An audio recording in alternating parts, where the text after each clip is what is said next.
Okay, so my talk is about spelunking. If you don't know what that is, it's cave exploration. I'm not a professional cave explorer, but I am a professional software developer, and I like to use that analogy for going deep into a stack. When I first started playing with DeepRacer, I was really enamored by the technology. I wanted to learn more about it. So besides trying to get good race times, good laps, and be competitive, I also wanted to really learn what drives this whole thing. What is it?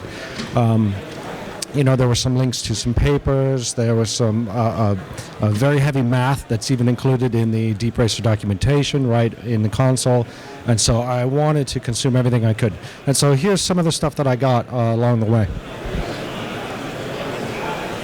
So I started with the DeepRacer Console. It's pretty obvious to me when you first start training your first model, you come in and it creates these account resources, and that's kind of a special thing. Usually a SaaS product hides all of that. It's not apparent all the stuff that's going on underneath. AWS exposed a lot of what drives DeepRacer so that you can start to pick at it a little bit and look at each of the individual parts. And then everybody's seen this a million times. The DeepRacer console, when you look at it and see it through new eyes, what is it? There's a video stream there. There's some kind of a gameplay environment.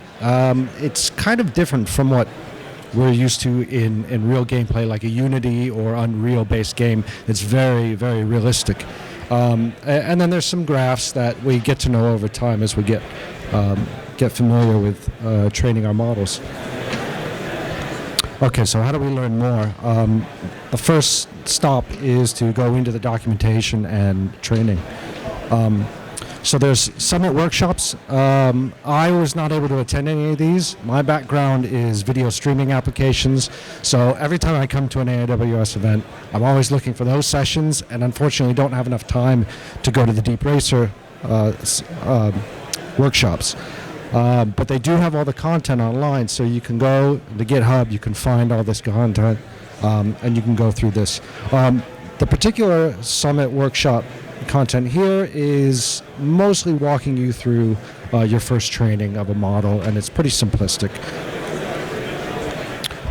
Going further, there's a DeepRacer training in the training and certification area.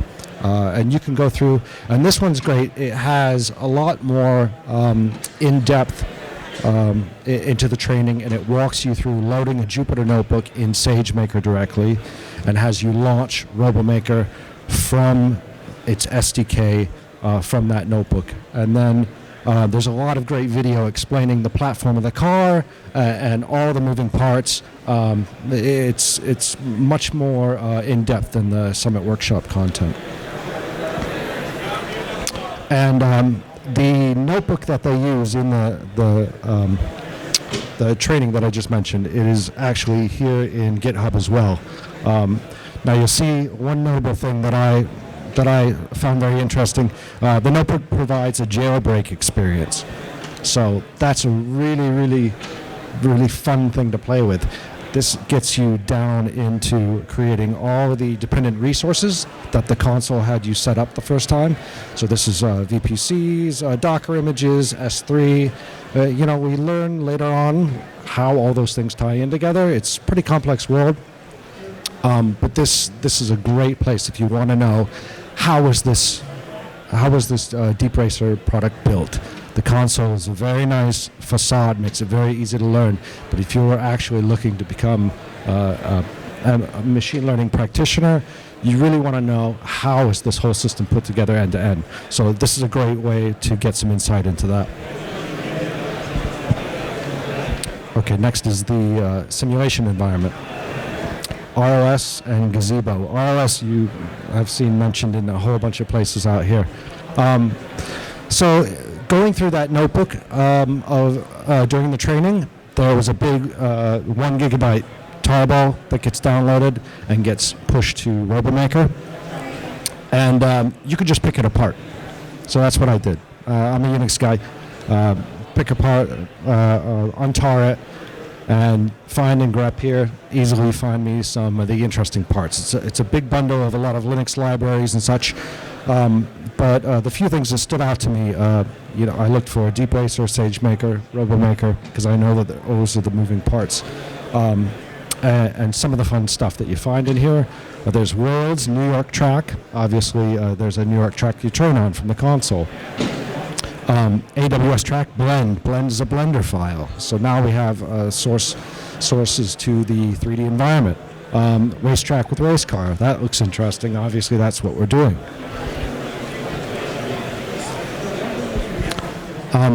So looking a little bit into the launch files, if you look at how RLS launches its various components, it's a pretty mature product, and I would almost say over-designed. It's very distributed, but it makes sense in the domain that it's trying to tackle. But if you look at it, you can see familiar things like world name, SageMaker S3 bucket. These are things you can directly map to. If you look in RoboMaker console for all of the DeepRacer launched RoboMaker sessions, you'll see these map one-to-one with the environment variables here. So this was a nice way for me to mentally tie in, okay, what is the console doing? Start at the console, it's launching RoboMaker. What is RoboMaker doing under the scenes? That's the visualization.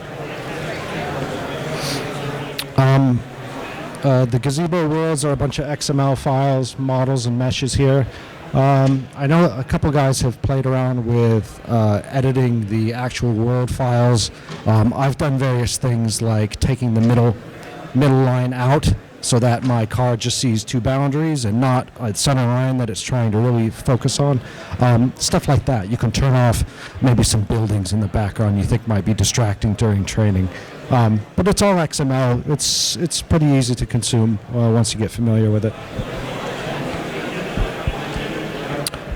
Also, you'll see the definition of the car. So if Gazebo is the environment, it's the 3D world around the car. Now the car itself is defined here with a bunch of joints, a lot of physics parameters that try to resemble the actual car, the actual model. I just picked a section of the code out here. This is defining the camera. You can see an update rate. I've marked it in red. Update rate of 15 frames per second is how often the images come into the training. So that's interesting. 640 by 480 RGB. That's probably picked up by Kinesis to throw up to broadcast and visible on the DeepRacer console. The final piece in the tarball that was really interesting to me and where I've spent most of my time is this Markov Python package. You can find this in a couple of the GitHub repos. There's various versions of it, but the most recent one is in that tarball. It's the one that's used for the production DeepRacer.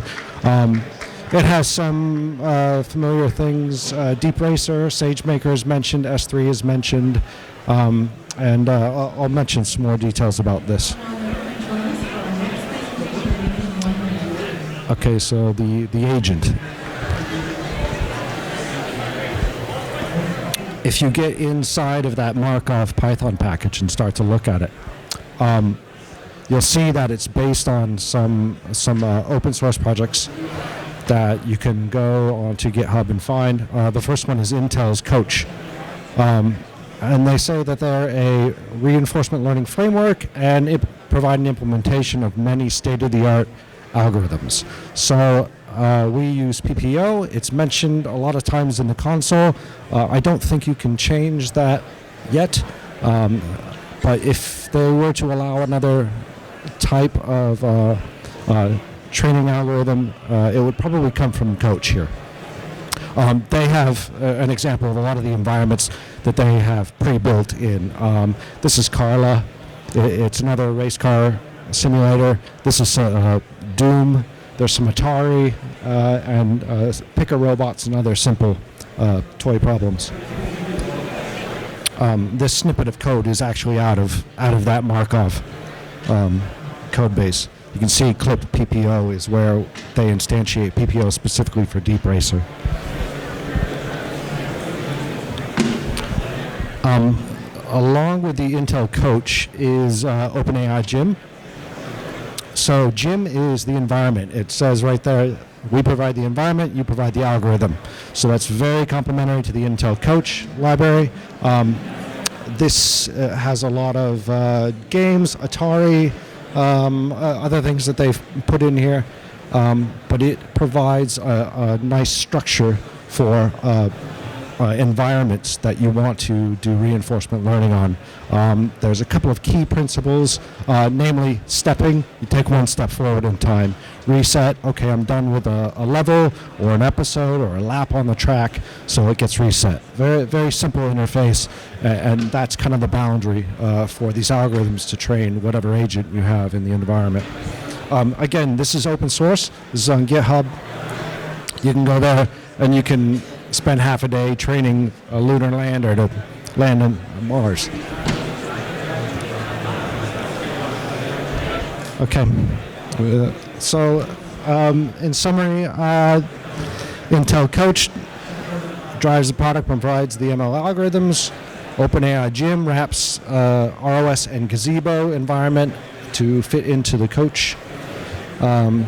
SageMaker and RoboMaker use that shared Python package called Markov for the DeepRacer application logic. And there's a lot of plumbing that I didn't want to get into for this short period of time. There's a lot of Docker and S3 and VPC. So if you really want to get down into it, it's a good exercise in DevOps. Okay, so now you have all this knowledge. What are some things you can do with respect to DeepRacer specifically? TensorBoard. TensorFlow is the training framework that's used by SageMaker for DeepRacer. TensorBoard is a nice visualization of how the neural net is being trained, how it's progressing. So you could flip that on and off. Video output. I ran a Twitch channel for a while, so I was able to hook into the video output, grab camera frames and sling them to FFmpeg to broadcast to a Twitch stream. Still image capture. I do a lot of analysis in Jupyter notebooks using the still frames from the camera, so I have to funnel those to disk in order to capture those. You can customize tracks and worlds. You can filter training images. This was a fun exercise that went through the community maybe a few weeks ago, where we wanted to make the models more robust by putting some noise, Gaussian noise in the images, or change the hue. So you can do fun stuff like that if you have access to the code.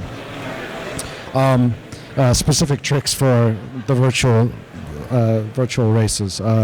Turning off on and off round robin, changing the start location if you want to focus on a particular turn, a corner on the track. Track the ROS clock. There's a ROS keeps its own simulation time, and you can speed it up or slow it down, so you can track that. And that's it. Here's a nice view of my Twitch stream. Okay. Any questions?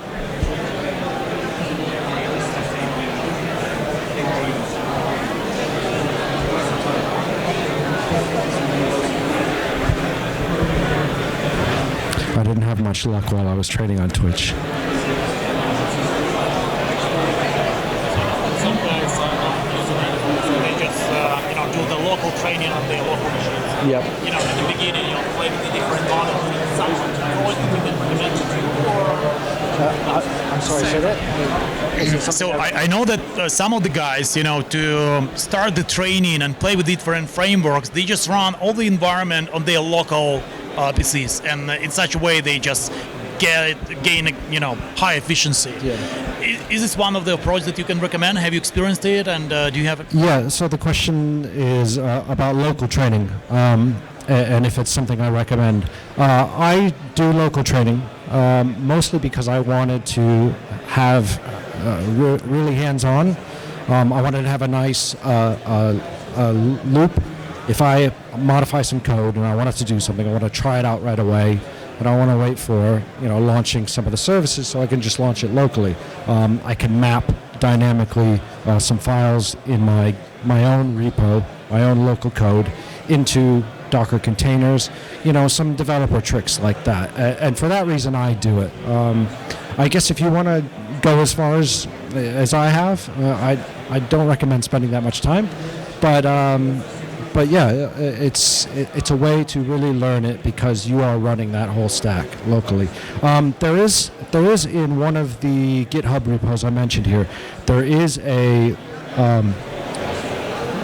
it's a launch file for ROS that is local training. It's specific to local training. I don't know if it was something that they decided not to use in the full DeepRacer product, but it does allow you to have the simulation and the training all together, and it just runs natively. It doesn't even use Docker containers at all.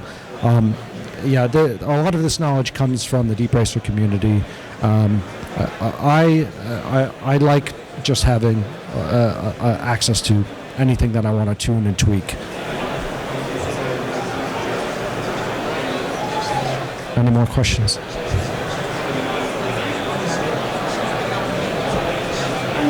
Okay.